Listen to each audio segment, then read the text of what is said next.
போன பாவத்துக்காக பவித்ராவை அடிச்சு அரைகுறையா போட்டுட்டு போயிருக்காங்க. நீலாவதியோட ஆளுங்க தான் அடிச்சாங்கன்னு பாண்டியன் சொன்னார்ல. அம்மா இதெல்லாம் நம்புற மாதிரியாமா இருக்கு?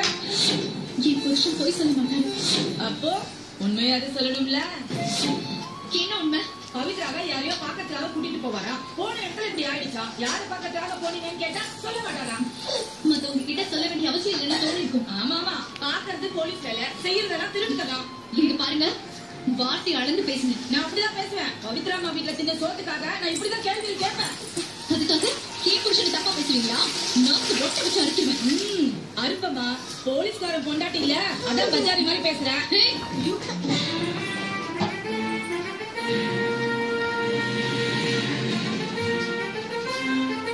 யாரு பார்த்து பஜாரிங்க? மரியாதை கேட்டுடும்.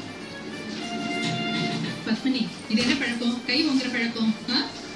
நம்மளை விட உங்களுக்கு பவித்ராவுக்கு சொந்தமா பாட்டி? எங்கிருந்தா வந்த இவங்க திமிர பேசலாம், நான் பேசாம இருக்கணுமா? நான் எங்கேயோ இருந்து வந்தவதான். ஆனா பவித்ரா அம்மா வீட்டுல நானும் ஒருத்தி. இருந்துட்டு போங்க. அதுக்காக மத்தவங்களை மட்டமா பேசுவீங்களா? நான் ஒன்னும் மட்டமா பேசல. தேவ் தம்பி உன் புருஷன் என்ன செஞ்சாருன்னே தெரியல, காணாமே போயிட்டாரு. பவித்ரா அம்மாவையும் என்ன பண்ணாருன்னே தெரியல, ஆஸ்பத்திரியில கொண்டு வந்து படிக்க வச்சிருக்காரு. இதுக்கெல்லாம் யார் காரணம்? உன் புருஷன் தானே. மனசு பொறுக்காம பேசுறது ஒண்ணும், மட்டமா பேசுறது இல்ல.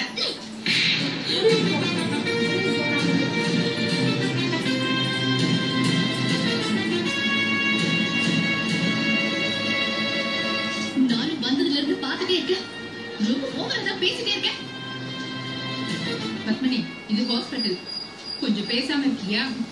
இது ஹாஸ்பிட்டல் தெரியுதுல பாட்டி, எதுக்காக இவளைங்க கூட்டிட்டு வந்தீங்க? பவித்ரா என் பொண்ணு மாதிரி, அவளை பார்க்க நான் வரல. அதை தடுக்க யாருக்கும் உரிமை இல்ல.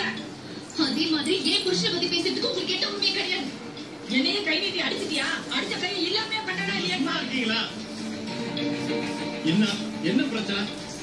நீங்க கத்தல் டாக்டர் ரூம் வரைக்கும் சத்தம் கேக்குது. உங்க பொண்டாட்டி என்ன கையை நீட்டி அடிச்சிட்டா. நல்ல குடும்பத்துல பிறந்திருக்கா தானே? என் குடும்பத்தை இழுத்த அப்புறம் அவ்வளவுதான். என்னமா இது, நீங்க பாத்துட்டு சும்மா இருக்கீங்க? உங்க வீட்டு உப்பு தின்னத்துக்காக பவித்ரா அம்மாக்காக பறிச்சு பேசுறது தப்பாமா? முதல்ல பேசுறது கொஞ்சம் நிறுத்துறீங்களா? உள்ள ஒருத்தர் சாக கிடக்குறாங்க, வெளியில் நின்று சண்டை போட்டுட்டு இருக்கீங்க. நீ ஏன் பத்மினி உங்ககிட்ட போய் சண்டை போட்டுட்டு இருக்க? உங்களை மட்டுமா பேசினா கேட்டு